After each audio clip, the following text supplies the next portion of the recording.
नमस्कार सभी साथियों को। एक बार फिर से आप सभी का हार्दिक अभिनंदन है आपके अपने YouTube चैनल राजस्थान री बातां पर।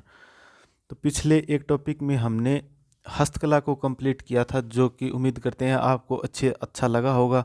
तो उसी के हिसाब से आज एक कल्चर का नेक्स्ट टॉपिक लेके हम आए हैं, जो कि है राजस्थान की चित्रकला, जो कि एक महत्वपूर्ण टॉपिक है जिससे क्वेश्चन जो एग्जाम में अक्सर पूछे जाते हैं। तो इसका भी हम थोड़ा क्विक तरीके से सॉल्यूशन करने की कोशिश करेंगे। तो इसमें हम शुरुआती थोड़ा समय पढ़ते हैं कि जैसे राजस्थान की चित्रकला है, उसके नामकरण को लेकर कुछ पॉइंट पूछे जाते हैं। जैसे सबसे पहले इसके नामकरण को अलग अलग नामों से जाना जाता है। सबसे पहले वैज्ञानिक आते हैं आनंद कुमार स्वामी, जिसने जो राजस्थान की चित्रकला है इसको कहा है राजपूत चित्रशैली। उसके बाद में आते हैं W.H. ब्राउन, जिन्होंने इसे राजपूत कला कहा है। एक आते हैं H.C. मेहता, जिन्होंने इसे हिंदू चित्रशैली कहा है। एक आते हैं जद्दूनाथ सरकार, उन्होंने इसे कहा है प्रांतीय मुगल शैली। आगे इसी क्रम में आते हैं राय कृष्ण दास, जिन्होंने इसे कहा है राजस्थानी चित्रकला। तो जो आनंद कुमार स्वामी हैं, इन्होंने ही सर्वप्रथम राजस्थान की जो चित्रकला है उसको वैज्ञानिक तरीके से प्रस्तुत किया था, और इनका राजपूत चित्रशैली के कहने को ओसी गांगुली जो थे उन्होंने भी समर्थन किया है। तो इनको आप कैसे भी याद करें, थोड़ा सा ट्रिक लगा के याद कर लें। जैसे H.C. मेहता को आप H फॉर हिंदू ऐसे याद कर सकते हैं, या जद्दूनाथ सरकार जादू कहें, या मुगल काल से जादू चलते आ रहे हैं, इस प्रकार से आप याद रख सकते हैं। राय कृष्ण राय राजस्थानी, ये तीन तो आप ऐसे सीधे सीधे याद रख सकते हैं।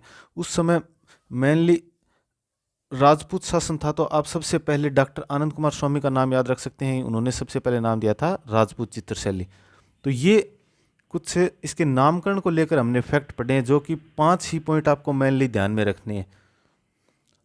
आगे जैसे हम बात करते हैं चित्रकला की, तो सबसे पहले कि इसकी शुरुआत कौन से काल में मानी जाती है, या कौन सी सदी में इसकी शुरुआत मानी जाती है। तो इसकी शुरुआत मानी जाती है 15वीं शताब्दी में। वो भी कैसे? अपभ्रंश शैली से इसकी शुरुआत मानी जाती है। अब धीरे धीरे समय बीतता गया, और आगे जब 17वीं और 18वीं शताब्दी आई, तो चित्रकला ने अपना स्वर्णकाल लिया। स्वर्णकाल लिया क्योंकि उस समय अंग्रेज़ों के साथ में संधियाँ हो गई, या मैक्सिमम मुगलों के साथ में संधियाँ हो गई, तो जो युद्ध वगैरह थे वो नहीं हो पाए, जिसके चलते चित्रकला पर अधिक महत्व मिला। अब चित्रकला की अगर बात करें तो सर्वप्रथम चित्रकला की शुरुआत कहाँ से हुई? ये हुई थी मेवाड़ से, अर्थात राज्य में उत्पत्ति की बात करें तो राजस्थान में तो मेवाड़ से मानी जाती है। और इसके जनक के रूप में नाम आता है कुंभा का। कुंभा के समय से ही चित्रकला का शुरुआत मानी जाती है। कुंभा क्योंकि हर क्षेत्र में प्रेमी थे, संगीत में, नृत्य में, हर कला में निपुण थे। अब जैसे आधुनिक जनक की बात करें तो इसमें आते हैं कुंदनलाल मिस्त्री। कुंदनलाल मिस्त्री को इसका आधुनिक जनक कहा जाता है। इतने ये जो चित्र हैं, ये इनको कोई स्थान पर रखा जाता है, इनको जिस स्थान पर रखा जाता है उनको संग्रहालय कहते हैं। तथा राजस्थान में अलग अलग जगह पर अलग अलग संग्रहालय हैं। जैसे 3-4 हम संग्रहालयों की बात करते हैं। जैसे एक संग्रहालय है पोथीखाना संग्रहालय। पोथीखाना संग्रहालय जो कि है जयपुर में। पोथीखाना संग्रहालय जो है ये जयपुर में है। एक आता है पुस्तक प्रकाश। पुस्तक प्रकाश जो कि जोधपुर में है। एक नाम आता है सरस्वती भंडार। सरस्वती भंडार जो कि है उदयपुर में। एक आता है जीन भद्र सूरी संग्रहालय जो है जैसलमेर में। इसका ये जो पुराने ग्रंथ हैं या दुर्लभ ग्रंथ हैं, जो कि बहुत मुश्किल से मिले थे या बहुत मुश्किल से मिलते हैं, तो जो दुर्लभ ग्रंथ है ना, वो मिलते हैं यहाँ पर। या कहें तो दुर्लभ ग्रंथों का संग्रहालय, ये अंडरग्राउंड है। एक है चित्रशाला संग्रहालय जो कि बूंदी में है। इन चित्रकलाओं को चलाने वाली कुछ संस्थाएं भी निकल कर आती हैं, जिनको हम देखते हैं। जैसे कि एक संस्था आती है चितेरा और धोरा। ये 2 संस्थाएं हैं जो कि दोनों जोधपुर में स्थित हैं। और एक संस्था है अंकन। अंकन संस्था जो है भीलवाड़ा में है। उदयपुर की बात करें तो इसमें दो संस्थाएं हैं, एक तो तुलिका है, एक टखमण 28 है, और एक कौन सी है वो सरस्वती प्रोग्रेसिव आर्टिस्ट ग्रुप, ऐसी भी एक और है इसमें। लेकिन मुख्य ये है तुलिका और टखमण 28। जयपुर के अंतर्गत 3 संस्थाएं आती हैं, पैग, कलावर्त, आयाम। ये 3 संस्थाएं जयपुर में हैं। और एक संस्था है निवाई टोंक में, कौन सी, मयूर जो संस्था है वह निवाई टोंक में है। अब जैसे पूरे राजस्थान में चित्रकला फैली हुई थी तो उसको कुछ अलग अलग क्षेत्र के हिसाब से पढ़ते हैं। जैसे अलग अलग क्षेत्र को, जैसे मेवाड़ हो गए, मारवाड़ हो गया, ढूंढाड़ हो गया, आड़ोती हो गया, तो इनको अलग अलग शैलियों से जानते हैं या इनको बोलते हैं स्कूल। तो कौन से स्कूल में या कौन सी शैलियों में कौन कौन से क्षेत्र आते थे उनकी हम थोड़ी सी चर्चा करते हैं अभी। देखना, जैसे स्कूल कहें या शैलियाँ कह लें, तो पुराने समय में जैसे बात करें मेवाड़ की, तो मेवाड़ के अंतर्गत कुछ शैलियाँ आती थी, जैसे उदयपुर शैली हो गई, चावंड महाराणा प्रताप वाला क्षेत्र, नाथ द्वारा जो कि राज सिंह के लिए प्रसिद्ध था, और एक देवगढ़ जो कि ठिकाना था। ये चारों ये जो शैलियाँ हैं ये मेवाड़ स्कूल के अंतर्गत आती हैं, अर्थात मेवाड़ के अधीन आती हैं। दूसरी बात करें तो मारवाड़, जैसे मारवाड़ स्कूल और मारवाड़ शैली, इसके अंतर्गत कौन से क्षेत्र आते हैं, जैसे जोधपुर, बीकानेर, किशनगढ़, ये जो तीनों मेनली राठौड़ों की रियासत थी 3। उसके बाद में किशनगढ़ आता है, अजमेर में अजमेर शैली हो गई एक, और एक उसी अजमेर से निकटतम जैसे नागौर शैली, और दूर दराज दौरों में स्थित जैसलमेर, वो भी मारवाड़ के अंतर्गत आता है। पाली क्षेत्र जो कि मारवाड़ में आता है, उसकी भी एक शैली है, कौन सी, घाणेराव शैली, घाणेराव शैली जो कि पाली में आती है। आगे बात करते हैं, ये थोड़ा सा उल्टा लिख दिया, ये आड़ोती नहीं, ये ढूंढाड़ है, ये ढूंढाड़ क्षेत्र है और ये है आड़ोती। तो ढूंढाड़ क्षेत्र में जैसे जयपुर का पूरा नाम आमेर था, आमेर रियासत थी, उसके बाद में जयपुर आया, जयपुर, उसके बाद में सिक्कर, चूरू, झुंझुनू वाला ये जो क्षेत्र है ये शेखावाटी। इसी के टच में जो अलवर रियासत थी उससे संबंधित शैली थी, जैसे अलवर शैली। ये शैलियों के नाम बता रहा हूँ मैं जो इसे के अंतर्गत आती थी। उनियारा शैली जो कि टोंक से संबंधित थी। ढूंढाड़ क्षेत्र की बात हमने की है। उसके बाद में देखें आड़ोती, आड़ोती में जैसे कोटा, बूंदी, झालावाड़, ये शैलियों के नाम है, और 12 इन्हीं में नहीं था उस समय, 12 कोई शैली नहीं थी, तो कोटा, बूंदी, झालावाड़ 3 शैली थी। तो ये हमने कुछ महत्वपूर्ण स्कूलों की चर्चा की या शैलियों की चर्चा की है, कौन से क्षेत्र में कौन सी शैलियाँ आती थी, क्योंकि इनसे भी सीधा क्वेश्चन आ जाता है कि निम्नलिखित में से कौन सा मेवाड़ शैली में है, या मारवाड़ शैली में है, या ढूंढाड़ में है, या आड़ोती में, इस प्रकार से। ये थोड़ी प्रारंभिक बात की। इसके बाद में अब आते हैं, जैसे सबसे पहले हमने बात की है मेवाड़ स्कूल की, तो मेवाड़ स्कूल की बात करते हैं। जैसे मेवाड़ स्कूल के अंतर्गत जो सभी शैलियाँ उनकी हम बात करेंगे, तो ओवरऑल अगर मेवाड़ की बात करें तो ये सबसे प्राचीनतम चित्रकला निकल कर आती है, अर्थात यहीं से इसकी शुरुआत मानी जाती है।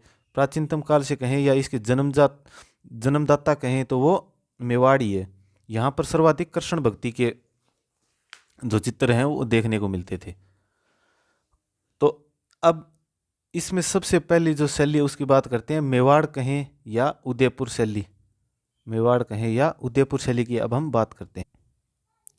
तो इसमें शुरुआत की बात करें तो वैसे कोई निश्चित साक्ष्य नहीं मिलता है मेवाड़ या उदयपुर में, लेकिन जो स्वतंत्र विकास है वो हम सभी को पता है कि कुंभा के काल में हुआ था। कुंभा ने बहुत कार्य करवाए थे, अनेकों किले बनवाए थे। अब जो उदयपुर शैली है इसकी कुछ विशेषताओं की हम बात करते हैं।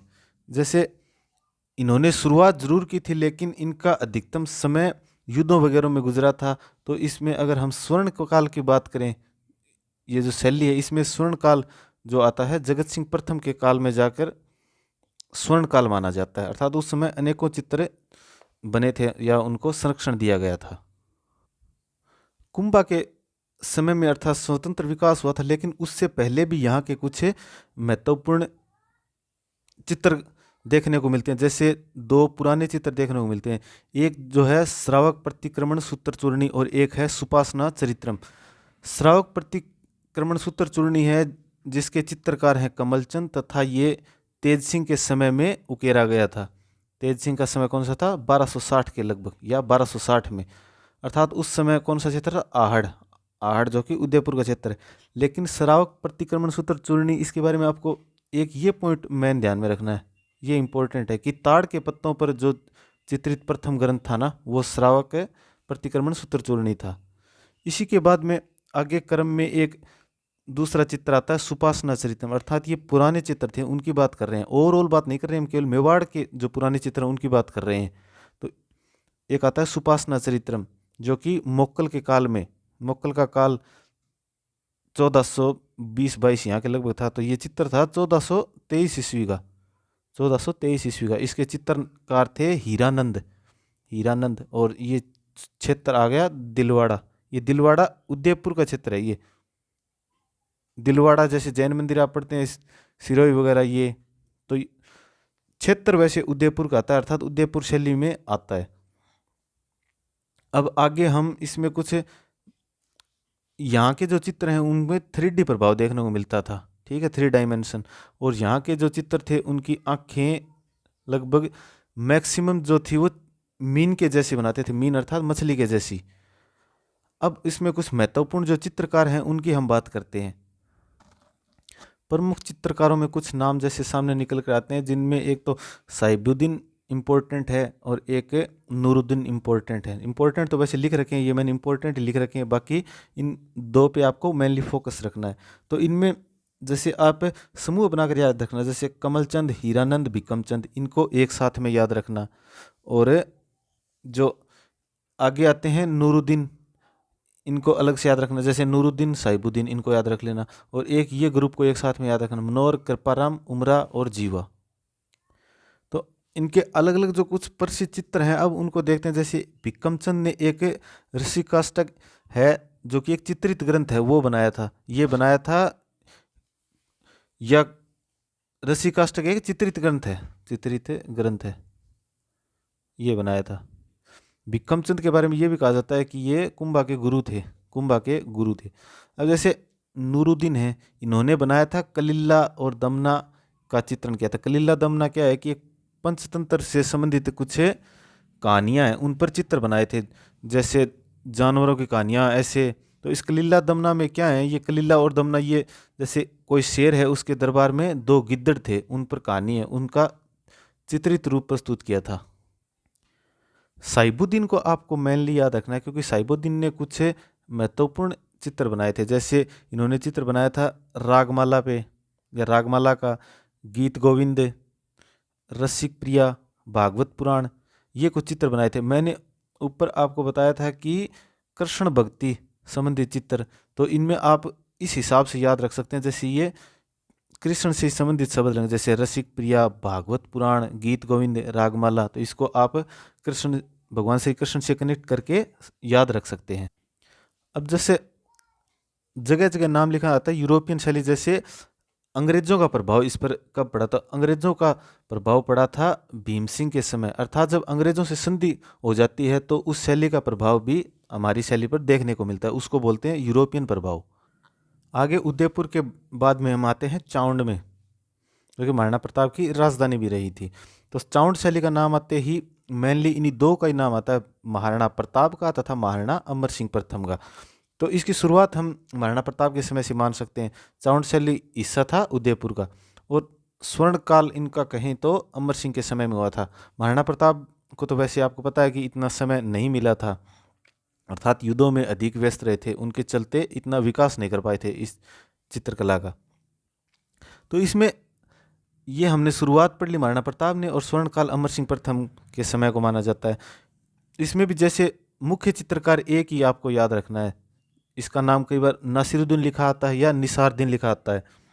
इन्होंने एक दो महत्वपूर्ण चित्र बनाए थे, जैसे ढोला मारू का चित्रण किया था, ढोला मारू का चित्रण किया था, और एक किया था रागमाला का, जो कि ऊपर हम देख के आए हैं। रागमाला का उदयपुर में भी देखा था, साहिबुद्दीन ने किया था। एक चित्र हो गया ढोला मारू का और एक हो गया रागमाला का। महाराणा प्रताप के बाद में हम कहें तो अमर सिंह भी वैसे योद्धा थे, लेकिन उनके बाद में मुगलों के साथ में इनकी संधि हो गई थी, इनके चलते इन्हीं के समय कहें या ये छोड़कर चले गए थे, उस समय मुगलों की संधि हुई थी, तो इसमें मुगल प्रभाव का भी क्वेश्चन आए तो वो भी हम इसी समय को लिख सकते हैं, मुगल प्रभाव भी इसी समय को देखने को मिला था। इसके बाद में हम अगली शैली देखते हैं मेवाड़ में नाथ द्वारा शैली। नाथ द्वारा शैली जो कि राजसमंद में है। राजसमंद का नाम आते ही आपको एक नाम ध्यान में आता है, राज सिंह। इन्हीं का समय शुरुआती था और इन्हीं का समय स्वर्णकाल था। इनके समय अनेकों मूर्तियों को लाकर भी यहाँ पे स्थापित किया गया था। इन्होंने औरंगजेब से उनकी रक्षा की थी, अर्थात वल्लभ जो प्रभाव था वह भी, वल्लभ संप्रदाय का प्रभाव भी इसी समय देखने को मिला था। इसमें जैसे नाथ द्वारा शैली है, उसमें श्री कृष्ण के अधिक चित्र देखने को मिलते हैं, जैसे श्री कृष्ण की पिछवाइयाँ, श्री कृष्ण की सांझी और श्री कृष्ण की लीलाओं पर आधारित चित्र हैं। तो इन चित्रों में क्या दिखाया गया, मैक्सिमम की नायिका को दासी रूप में दिखाया गया, अर्थात श्री कृष्ण की दासी के रूप में दिखाया गया।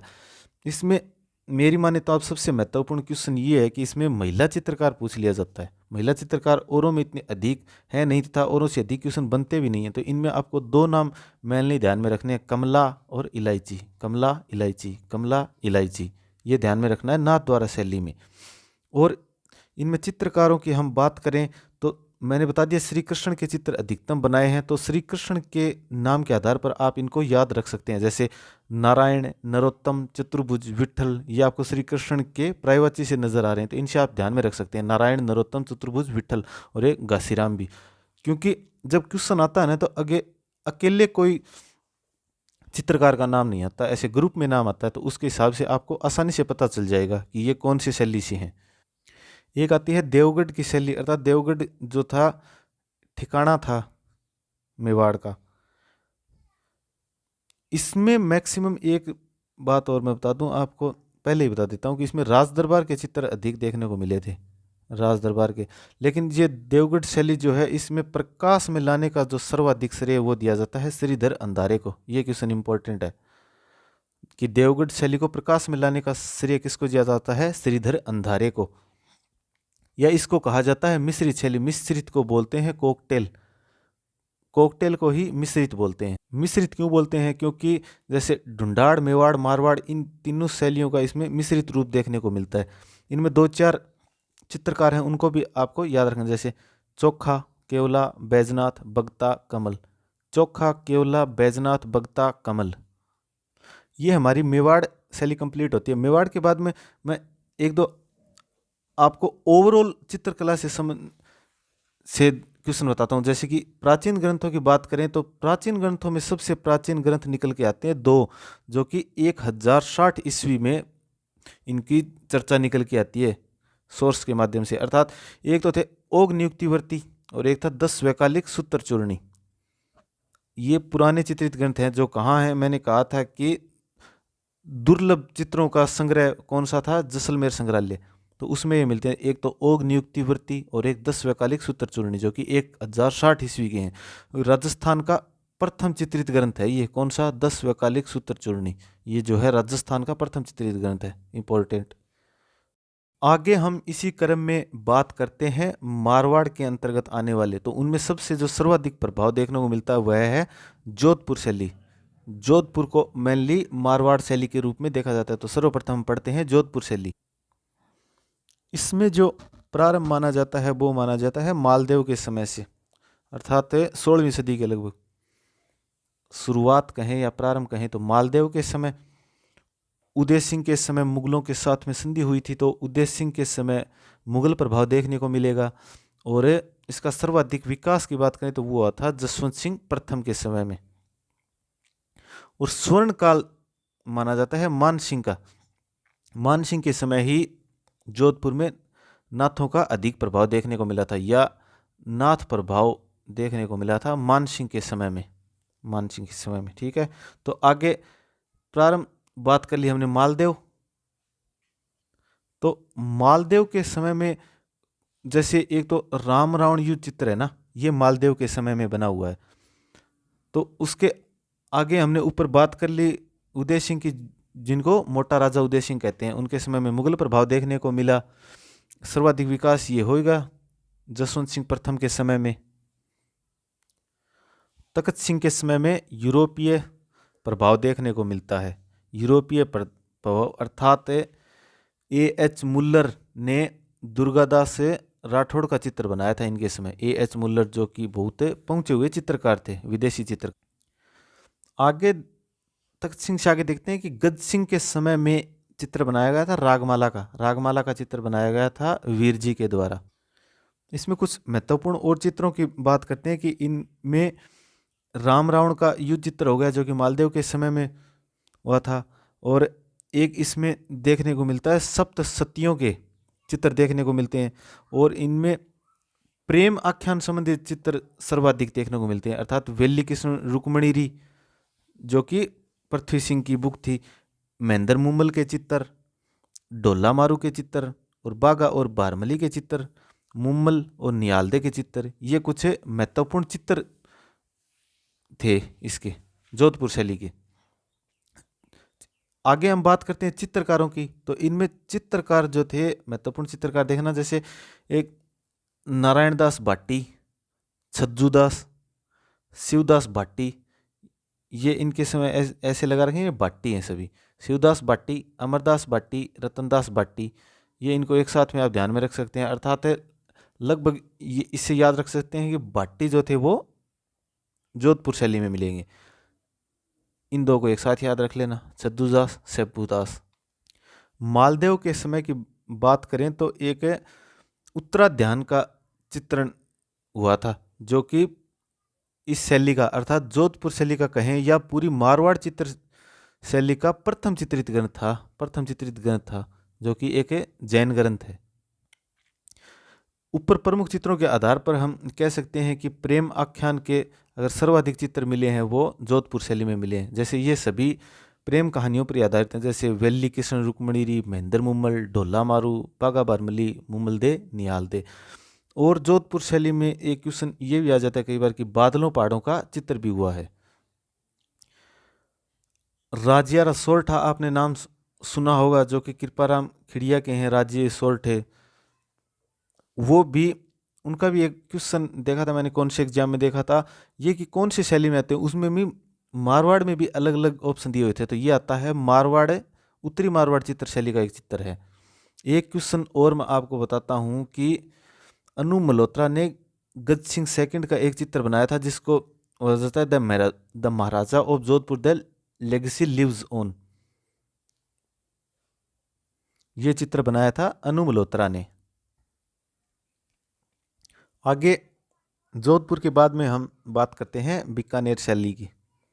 बीकानेर शैली जो कि जोधपुर से अलग होकर राव बीका ने बसाया था आखा तीज के दिन। तो इसकी बात करें तो इसमें प्रारंभ जो है वो राय सिंह के समय में हुआ था। अनूप सिंह के समय में बहुत चित्र बने थे। अनूप सिंह के काल को स्वर्ण काल कहा जाता है इसका। तो इसमें एक महत्वपूर्ण क्वेश्चन निकल कर ये आता है कि एक इलाई बख्श चित्रकार हुए हैं जिन्होंने गंगा सिंह का चित्र बनाया था। गंगा सिंह का चित्र बनाया था वो भी ऊँट की खाल पर बनाया था, जो कि वर्तमान में यूएनओ में स्थित है, यानी यूएनओ में अर्थात यूएनओ मुख्यालय में स्थित है। ठीक है, एक दो चित्रकार की बात करते हैं इनमें। जैसे एक में त्रिकुट आते हैं जिनको त्रिकुट बोलते हैं चित्रकला के, जैसे रामलाल, अली रजा, हसन। इनमें आपको देखने को मिलेगा कि मैक्सिमम जो चित्रकार थे वो तो मुस्लिम थे लेकिन उन्होंने चित्र बनाए हैं हिंदुओं के। तो इसमें आप मेनली ये त्रिकुट याद रखना आपको, रामलाल, अली रजा, हसन। आप किसी तरीके से इसको याद कर सकते हैं अपने ट्रिक के हिसाब से। आर ए एच हो गए, जैसे रामलाल, अली रजा, हसन। इनमें दो तीन और भी आते हैं लेकिन इनका मैं पहले ही बता चुका हूँ कि जोड़े में नाम आएगा, जैसे शाह मोहम्मद, चंदूलाल और मुन्नालाल। महत्वपूर्ण इसकी विशेषता ये हमने बात की कि जो चित्र हैं वो हिंदू हैं और मैक्सिमम जो चित्रकार थे वो मुस्लिम थे। लेकिन इनमें एक इम्पोर्टेंट और सामने निकल कर आता है, एक विशेषता ये महत्वपूर्ण है इसमें कि अगर कोई चित्र के नीचे स्वयं का नाम, पिता का नाम और तिथि का नाम मिलता है तो वह बीकानेर शैली की विशेषता है। अर्थात बीकानेर शैली में जो चित्रकार थे वह चित्र के नीचे स्वयं का नाम लिखते थे, पिता का नाम लिखते थे तथा तिथि अंकित करते थे। इसमें बीकानेर में एक जो पत्ती देखने को मिलती है अराइस पत्ती होती है, जैसे आल्ला गिल्ला की पत्ती बोलते हैं इसको। और सर्वप्रथम इस शुरुआत इसको लाया गया था मान सिंह के द्वारा, अर्थात आमेर में इसे लाया गया था। उसके बाद में धीरे धीरे पूरे राजस्थान में इसका वर्चस्व हो गया। बीकानेर की बात कर रहा हूँ तो हमने हस्तकला में वो पढ़ाई था, उस्ता कला, मथेरना कला, उनसे संबंधित भी कुछ चित्र बने थे, जो कि अगर क्वेश्चन आए तो आप बीकानेर शैली करेंगे, स्वाभाविक बात है। आगे शैली आती है किशनगढ़। उसके बाद में किशनगढ़ शैली महत्वपूर्ण है, जोधपुर शैली के बाद में मारवाड़ में। जैसे किशनगढ़ शैली की मैं बात करूं तो यहाँ के थे शासक सावंत सिंह। सावंत सिंह के समय में मैक्सिमम चित्र बने थे, या प्रारंभ कहें या स्वर्ण काल कहें तो वो सावंत सिंह ही थे। जैसे मैं इसमें कहूँ कि प्रारंभ मान लीजिए या स्वर्ण काल मान लीजिए, सावंत सिंह के समय में ही हुआ था। लेकिन जो ये शैली है इसमें कुछ महत्वपूर्ण चित्र थे, उनको ऑल ओवर वर्ल्ड फेमस बनाने के लिए एरिक डिक्सन और फयाज अली, इन दोनों का बहुत योगदान रहा है, एरिक डिक्सन और फयाज अली ने। जैसे इसमें किस प्रकार के चित्र देखने को मिले थे? इसमें चित्र देखने को मिले थे नारी सौंदर्य के चित्र ने, जो कि सर्वाधिक बनाए गए थे। कौन से चित्र बनाए गए थे? एक तो बणिठनी, बणिठनी जो कि आपने सभी ने सुना हुआ है। ये कौन थी? बणिठनी थी, प्रेमिका थी किसकी? सावंत सिंह की प्रेमिका थी, जो कि रसिक प्रिया नाम था उनका, या वो उसे रसिक प्रिया कहते थे। ये बनाया गया था मोर ध्वज और निहालचंद के द्वारा, अर्थात दो चित्रकारों के द्वारा सम्मिलित रूप से बनाया गया था।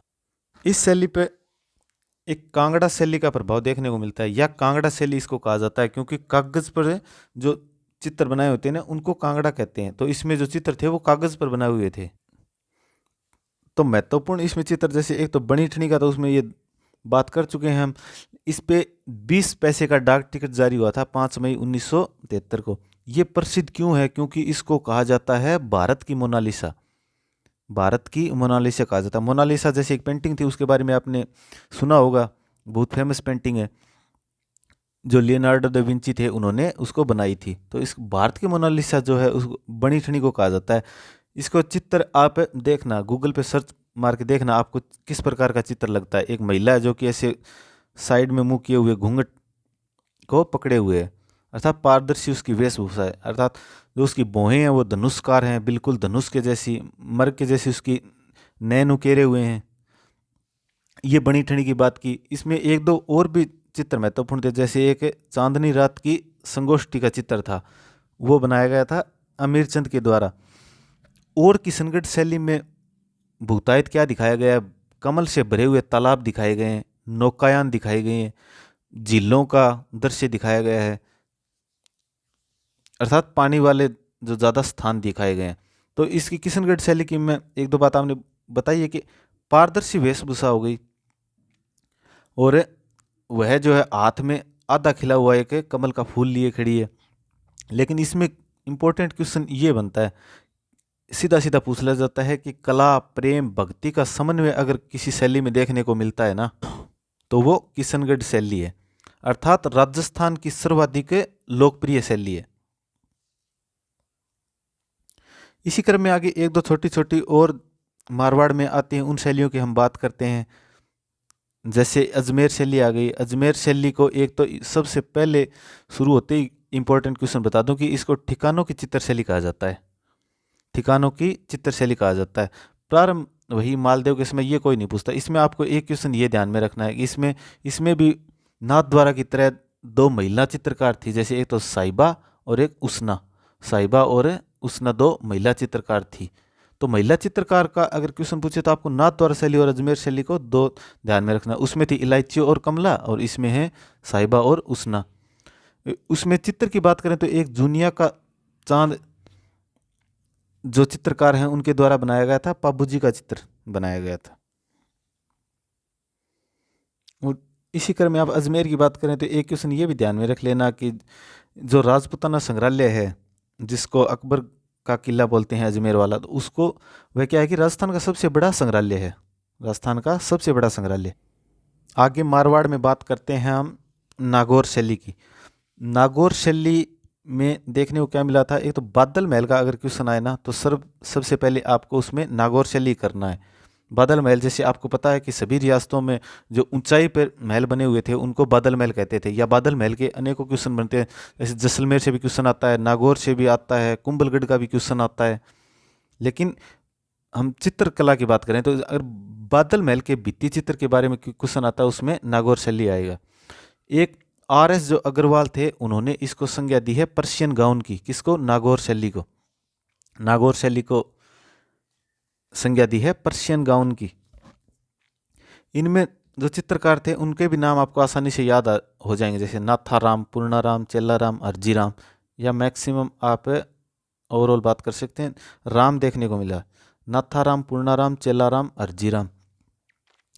इनमें रंगों का प्रयोग हुआ है, फिक्के और बुझे रंगों का प्रयोग हुआ है नागौर शैली में।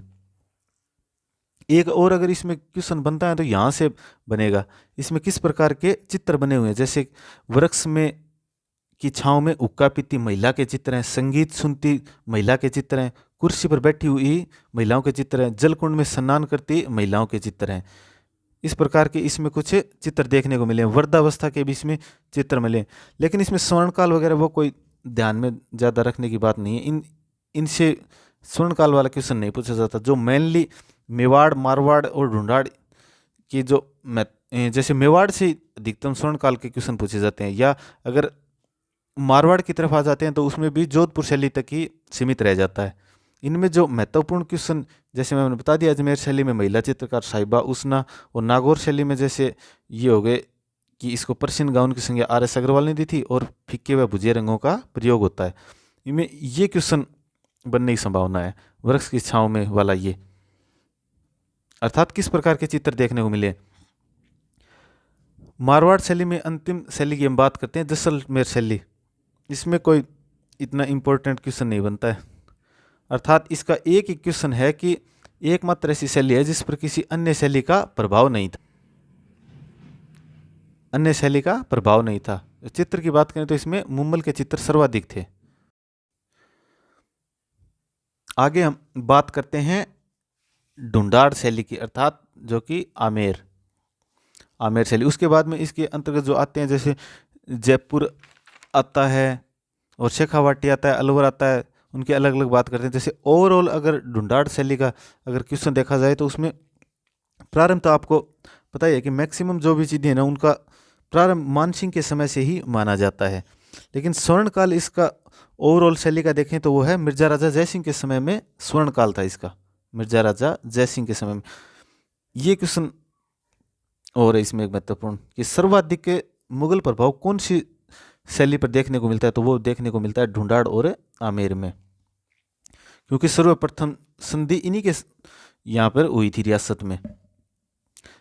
महत्वपूर्ण अगर पूरी सीधा आमेर और ढूंढाड़ का पूछे, अलग अलग शैली का ना पूछे, तो उसमें चित्रकार हैं जैसे मुन्ना लाल, हुकुमचंद, मुरली और पुष्प दत्त। ये इतना इंपॉर्टेंट नहीं है, इनको आप अलग अलग शैलियाँ उसके हिसाब से अधिक ध्यान में रख लेना, उससे क्वेश्चन बन सकता है।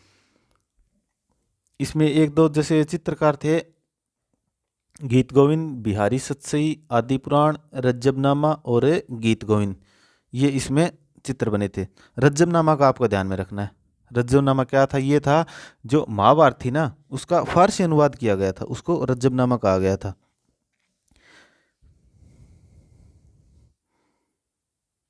तो ये ढूंढाड़ शैली की हमने मिक्स में थोड़ी बात की है। अब अलग से जैसे देखें तो जयपुर शैली की अगर हम बात करें तो इसकी शुरुआत मानी गई है सवाई जय सिंह के समय से, और स्वर्ण काल इसमें माना गया है सवाई प्रताप सिंह के समय को। सवाई प्रताप सिंह क्योंकि इसमें हवा महलों में भित्ति चित्र इनके समय में हुए थे, प्रताप सिंह के समय में। और अगर यूरोपीय प्रभाव देखें, अर्थात इस पर जो अंग्रेजी प्रभाव था वो कब था? वो जगत सिंह सेकंड के समय में था। जगत सिंह सेकंड के समय में अंग्रेजों से जब संधि हुई थी तब इनका यूरोपीय प्रभाव देखने को मिला था।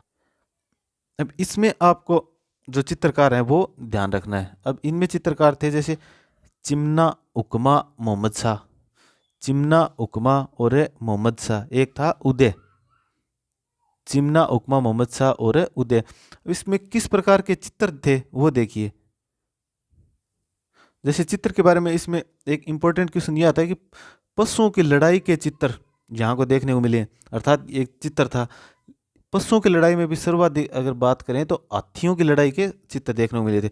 एक साहिब राम था, उन्होंने जो ईश्वरी सिंह थे उनका आदमकद चित्र बनाया था, आदमकद चित्र बनाया था। ये इंपॉर्टेंट क्वेश्चन है। और यहाँ की जो चित्र हैं उनमें देखने को मिला कि जो पुरुष बनाए गए ना वो दाढ़ी मूछ के बिना चित्र बनाए गए हैं, अर्थात पुरुषों के दाढ़ी मूछ नहीं दर्शाई गई है। या शहजादियों के अगर चित्र देखने को मिले हैं तो वो मिले हैं कुरान पढ़ती शहजादियों के, अर्थात फकीर को भिक्षा देती हुई शहजादियों के भी चित्र देखने को मिले हैं। और जो अल्बर्ट हॉल यहाँ का संग्रहालय है ना, वह राजस्थान का प्रथम संग्रहालय है, राजस्थान का प्रथम संग्रहालय। और यहाँ की विशेषता में देखें तो पुरुषों के दाढ़ी मूछ से विभिन्न चित्र बनाए गए हैं और किस प्रकार से पुरुष और महिला को दर्शाया गया कि जो महिला है ना वो मध्यम कद काठी की दिखाए गए हैं और जो पुरुष हैं वो सुंदर दिखाए गए हैं। एक जैसे वो कहावत है कि तूने कौन सी छठ की चौदस करती, तो छठ की चौदस करते हुए योद्धाओं की भी एक चित्र देखने को मिलता है। ये भी आपको ध्यान में रखना, छठ की चौदस करते योद्धाओं के चित्र भी देखने को मिले हैं। कहाँ पे? जयपुर शैली में। जयपुर शैली के बाद में हम आगे बढ़ते हैं शेखावाटी की ओर। शेखावाटी शैली में मेनली यही बात है कि यह भित्ति चित्रों के लिए प्रसिद्ध है, भित्ति चित्रों के लिए प्रसिद्ध है। या शेखावाटी को शैली को कहते हैं open art gallery, open art gallery. लेकिन इसमें जो राम गोपाल पोदार की छतरी है ना वो शेखावाटी की सबसे बड़ी छतरी है, शेखावाटी की सबसे बड़ी छतरी। जो चित्र बनाने वाले थे उनको शेखावाटी में कहा जाता है चेजारा। बालूराम तनसुख याद रहे तो रख लेना, और ना कोई बात नहीं इसमें, क्योंकि महत्वपूर्ण क्वेश्चन है भित्ति चित्र का। भित्ति चित्रों के लिए शेखावाटी शैली प्रसिद्ध है। रेलगाड़ी और मोटरगाड़ी के भी चित्र देखने को मिले यहाँ पर।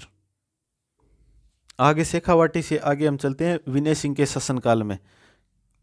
अलवर शैली, अलवर शैली अर्थात प्रारंभ देखा जाए तो वो प्रताप सिंह के समय से माना जाता है इसका, अर्थात इसकी शुरुआत माने तो प्रताप सिंह के समय से, और स्वर्णकाल विनय सिंह के समय में, विनय सिंह के समय को स्वर्णकाल कहा जाता है। इनमें जैसे एक महत्वपूर्ण चित्र ये है कि गुलिस्ता की पांडुलिपि का चित्रण किया गया था, जो कि जेवराती शाही के द्वारा किया गया था। ये किया गया था बलदेव और गुलाम अली के द्वारा। तो ये क्वेश्चन इसमें इंपॉर्टेंट है। गुलिस्ता की पांडुलिपि का चित्रण किया गया था जेवराती शाही के द्वारा, बलदेव और गुलाम अली के द्वारा। ये जो शैली है ये बैसलो पर आधारित थी, अर्थात बॉर्डर पे ऐसे करना वो बैसलो शैली होती है। विनय सिंह ने आपको पता है कि 80 खंभों की छतरी बनाई थी या बनवाई थी। 80 खंभों की जो छतरी है उसके ऊपर किस प्रकार के चित्र हैं? रामायण और महाभारत के चित्र हैं। अलवर शैली में एक ये अलग बात बताता हूँ मैं आपको कि इसकी विशेषताओं की बात करें तो इनमें कामशास्त्र और वेश्याओं के चित्र देखने को मिले हैं, कामशास्त्र और वेश्याओं के चित्र देखने को मिले हैं। महत्वपूर्ण इसके चित्रकार देखें तो छोटेलाल, डालूराम, जमनादास, डालचंद, बक्साराम। छोटेलाल, डालूराम, जमनादास, डालचंद, बक्साराम, ये इनके महत्वपूर्ण चित्रकार हैं। इसी क्रम में आगे एक छोटी सी शैली आती है जो कि उनियारा शैली, जो कि टोंक में है, उनियारा टोंक। इसमें एक इंपॉर्टेंट क्वेश्चन पहला यही है कि एक शैली कौन सी है जिसमें शिकार के चित्रण पर प्रतिबंध है, अर्थात शिकार के चित्र कोई भी नहीं बनाएगा, उस पर प्रतिबंध लगा दिया गया था। और उनियारा शैली में चित्र बनाए गए थे राम, सीता, हनुमान, लक्ष्मण, इनके चित्र बनाए गए थे। उनियारा शैली के चित्रकारों की बात करें तो काशीराम, भीमा, बख्ता, मीरबख्श, काशीराम, भीमा, बख्ता, मीरबख्श, ये उनियारा शैली के चित्रकार थे। तो ये हमारी यहाँ पर जो है आमेर शैली भी पूरी होती है। आमेर के बाद में देखते हैं आड़ोती को। आड़ोती में देखें तो ये आती है सबसे पहली बूंदी शैली। बूंदी शैली के बाद में हम देखेंगे कोटा शैली को। प्रारंभ काल, इनमें ये क्वेश्चन इतनी इंपॉर्टेंट नहीं है लेकिन स्वर्णकाल कई बार आ जाता है बूंदी शैली का। स्वर्णकाल जो है वो उमेद सिंह के समय को माना जाता है। उमेद सिंह के समय में चित्रशाला का निर्माण हुआ था। कहाँ पे? जो बूंदी में तारागढ़ दुर्ग है। चित्रशाला क्यों आ जाता है इसका? क्योंकि ये है जो भित्ति चित्रों का स्वर्ग कहा जाता है। यहाँ पर अनेकों भित्ति चित्र बने हुए हैं, अंदर जाके देखे तो वो शानदार चित्र लगते हैं। और एक क्वेश्चन ये बनता है इसमें बूंदी शैली में, पशु पक्षियों का जो चित्रण है ना वो बूंदी शैली में देखने को मिलता है। आगे हम कोट्टा में पढ़ेंगे कि शिकार की शैली, वहाँ पर शिकार करते हुए महिलाओं का चित्र या पुरुषों के चित्र, तो शिकार करती हुई शैली बोलते हैं उसको, अर्थात शिकार की शैली। उसमें शिकार के चित्र सर्वाधिक दिखाए गए। यहाँ पर पशु पक्षियों का चित्रण किया गया है। एक इसके बारे में ये ध्यान में रखना है कि जो बूंदी शैली है ना, इसको राजस्थानी विचारधारा की प्रारंभिक चित्रशैली कहते हैं। राजस्थानी विचारधारा की प्रारंभिक शैली। रतन सिंह का आपने नाम सुना होगा, जिनको सर बुलंद राय की उपाधि थी। सर बुलंद राय की उपाधि उनको क्यों थी? क्योंकि वो चित्रकला के बहुत शौकीन शासक थे।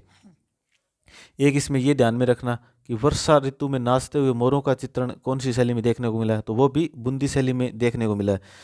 एक ध्यान में ये भी रख लेना कि जो अंग्रेजी कपल या दंपति हैं, उनके पियानो बजाते हुए चित्र हैं। यहाँ पर पियानो बजाते हुए चित्र हैं। तो इनमें क्वेश्चन जो आएगा वो चित्रों से आएगा, जैसे पशु पक्षियों का चित्रण हो गया, और वर्षा ऋतु में नाचता मोर हो गया, और अंग्रेजी जो दंपति है उसका पियानो बजाते हुए। 117 साल के समय रंग महल का भी निर्माण हुआ था यहाँ पर। सुरजन अहमद डालू ये इसके प्रमुख चित्रकार हैं।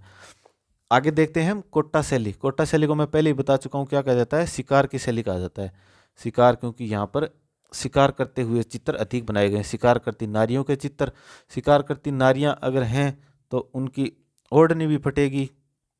कांटा निकालती हुई नारियों के चित्र हैं, पसीना पोंछती नारियों के चित्र हैं, और विदाई करते हुए श्रृंगार वेला के इस प्रकार के भी चित्र देखने को मिले हैं। तो उमेद सिंह के काल, यहाँ पर भी उमेद सिंह के काल को ही स्वर्ण काल माना जाता है।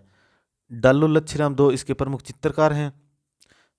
झाला जालिम सिंह जो बाद में अलग होकर झालावाड़ बसाया था, झाला जालिम सिंह, उनकी जो हवेली है उस पर भित्ति चित्र देखने को मिले हैं।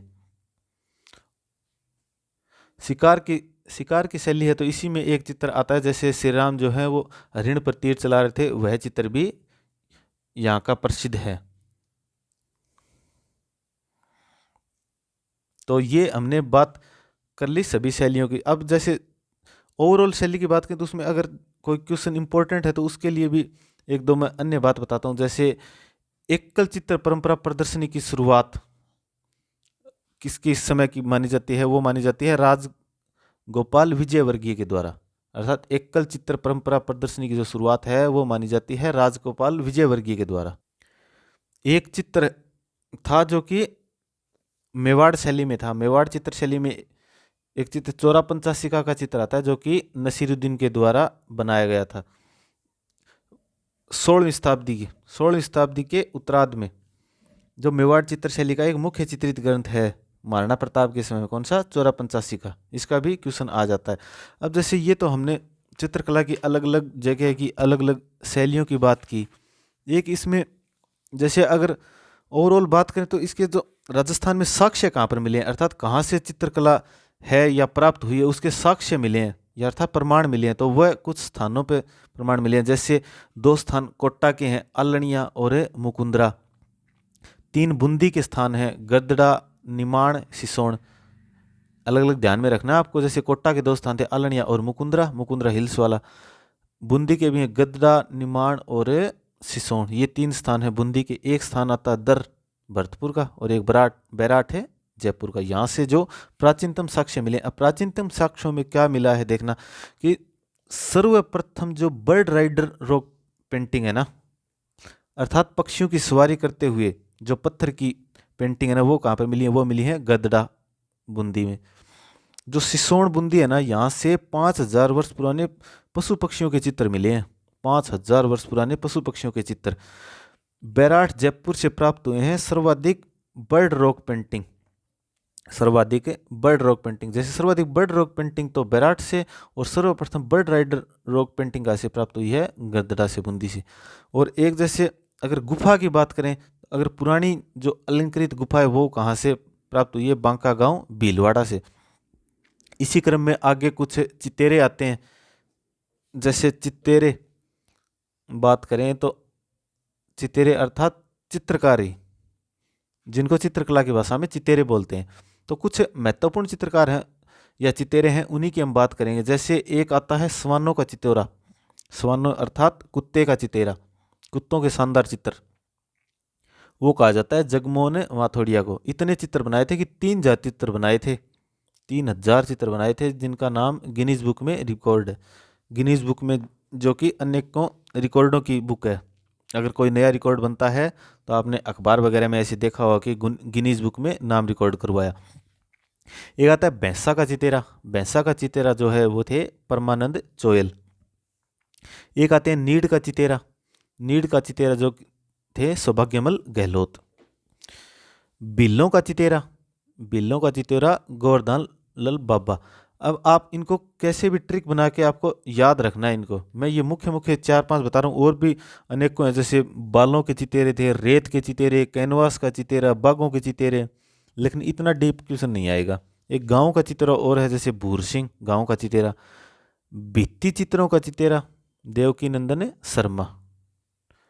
अब जैसे एक क्वेश्चन ये इंपॉर्टेंट है, इसके साथ आज क्लास की समाप्ति करते हैं कि राजस्थान का जो प्रथम चित्रकार है ना, वो किसे माना जाता है। राजस्थान का जो प्रथम चित्रकार है वो माना जाता है सरंगधर को, सरंगधर को। तो ये हमारी आज की शैली की क्लास यहाँ पे समाप्त होती है। उम्मीद करते हैं आप सभी को अच्छी लगी होगी। ये थोड़ा शॉर्ट में समझाने की कोशिश की है, ठीक है। ओके, तो आज की क्लास यहीं पे समाप्त करते हैं। आप सभी का धन्यवाद। जय हिंद, जय भारत।